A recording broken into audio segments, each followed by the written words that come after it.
Dabo Swinney enters his 18th season at the helm of Clemson football with a monster of a roster that returns a staggering 80% of its production from 2024. Now, last year's Tigers went 10-4 overall. They were 7-1 in the ACC. They won the conference with a absolute banger game against SMU, and they gave Texas all they could handle in the playoff. This year, the expectations are even higher, and anything short of a CFP run might feel like a letdown. Now, offensively, this could be Clemson's most explosive unit since Trevor Lawrence days. Quarterback Cade Klubnik, he's back after throwing for over 3,600 yards and 36 touchdowns in 2024, and he is surrounded by weapons.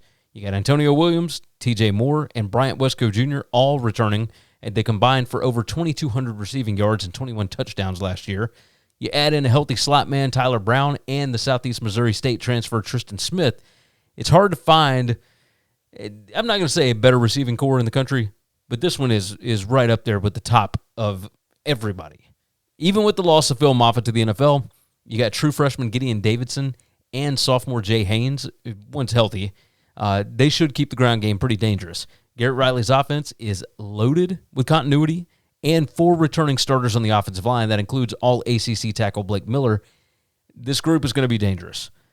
So that means the biggest question coming into 2025 is not the offense, right? It's whether new defensive coordinator Tom Allen can get the Tigers back to playing elite defense. Last season's unit finished a disappointing 29th in SP+, gave up big yards and key losses to Georgia, Louisville, and South Carolina. That said, there is absolutely talent everywhere. TJ Parker is a legit All-American edge rusher. Peter Woods and DeMonte Capehart, they anchor the interior. You got linebackers Wade Woodaz and Sammy Brown. They form one of the nation's most experienced duos. You add in the corner Avion Terrell and the safety Khalil Barnes. The tools are there for a major leap, especially against the run, which was really the weakest spot in 2024. Clemson opens the season at home against LSU in what could be a CFP elimination game. Schedule is brutal. You got 4 road games in the first 6 weeks, and you're closing at Louisville and at South Carolina, and that could be tricky. Still, Clemson avoids Miami, NC State, Pitt, and Virginia Tech. It gives them a pretty manageable path. Now, at most sportsbooks, Clemson's win total sits at 9.5. At FanDuel, it is minus 220. That's 68.75% implied probability. The under is plus 176. That's a little over 36%. The ACC title odds are plus 110. That's a 47.62% implied probability. And the odds to make the playoff are minus 188, so over 65% on that.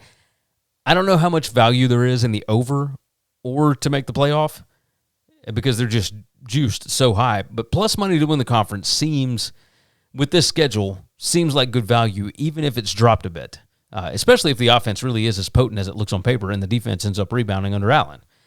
So the question, of course, is Clemson back?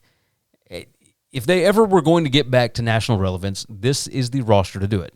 Dabo has been betting on culture, continuity, and player development, not transfer portal turnover, although he did take a few this year. In 2025, we're going to find out if that old-school approach still works at the highest level. Personally, I think it does. I've got him 11-1 with the lone loss coming on a Friday night at Louisville. They're going to have a matchup in Charlotte against Miami for the conference title. Thanks for listening to Winning Cures Everything. Make sure and follow me on Twitter at GaryWCE. If you want to toss in a question, you can email me, Gary@winningcureseverything.com. Make sure and hit that subscribe button, and we'll see you next time.